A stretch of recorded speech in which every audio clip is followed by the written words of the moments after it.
শেষ দফা ভোটের প্রস্তুতি একেবারে তুঙ্গে। সকাল থেকে বিভিন্ন ডিসিআরসির প্রস্তুতি খতিয়ে দেখলেন police commissioner. Saint Thomas boys high স্কুলে ডিসিআরসি প্রস্তুতিও ঘুরে দেখলেন অজয় নন্দা।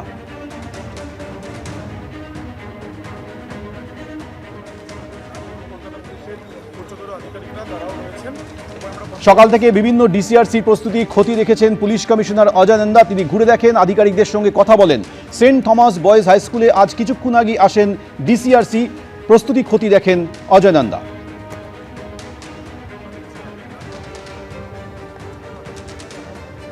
272 কোম্পানি সিএপিএফ আছে, 350 বেশি আছে আপনার সেক্টর মোবাইলস, আরটি মোবাইলস আছে 160টা, মোটরসাইকেল মোবাইলস 160টা আছে, এইচআরএফএস আছে 80টা, কিউআরটি আছে 229টা। ট্রাফিক ব্যবস্থা আমরা দেখছি।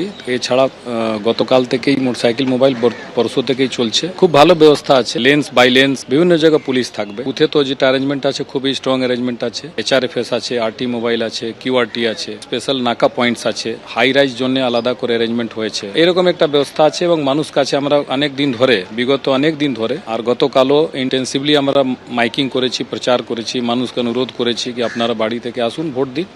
কোনো রকম কমপ্লেন হলে আপনার ইলেকশন কমিশন থেকে সিও অফিস থেকে চালু করে ডিও অফিসে ফোন নাম্বার দেওয়া আছে, লালবাজারে কন্ট্রোল রুম নাম্বার আছে 100-112, একটা 1950 একটা নাম্বার আছে ইসিআইএ।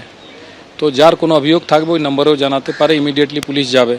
আমাদের নিজস্ব যে ওয়্যারলেস নেটওয়ার্ক আছে ওইখান থেকে আমরা দ্রুতভাবে ইনফরমেশন জোর পদক্ষেপ নেওয়া হবে। এটা তো বলাই আছে অর্ডার। 100 মিটার তো জানেন, 100 মিটার মার্কিং করা হয়েছে। ওইখানে যারা ভোটার আছে এছাড়া কেউ ঘুরবে না। এছাড়া জেনারেল 144 একটা এলাকা ভিত্তিক আছে যেখানে এমনি জমায়েত অ্যালাউড নেই। তো আমরা সবাইকে এটা জানাচ্ছি, সবাইকে অনুরোধ করছি।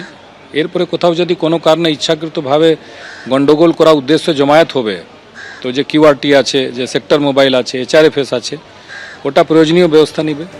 আর কয়েক ঘন্টার অপেক্ষা, তারপর কাল সকাল 7টা থেকে শুরু হয়ে যাচ্ছে দ্বিতীয় তথা শেষ দফার নির্বাচন। 7টি জেলার 142টি আসনে নির্বাচন শুরু হবে আগামীকাল। ডিসিআরসি কেন্দ্রগুলিতে ভোটকর্মীদের চরম ব্যস্ততা নজরে আসছে। ইভিএম সহ ভোট গ্রহণের সামগ্রী নিতে ডিসিআরসিতে আসতে শুরু করেছেন ভোটকর্মীরা। তারা তাদের প্রয়োজনীয় ভোটিং কিটগুলি সংগ্রহ করছেন।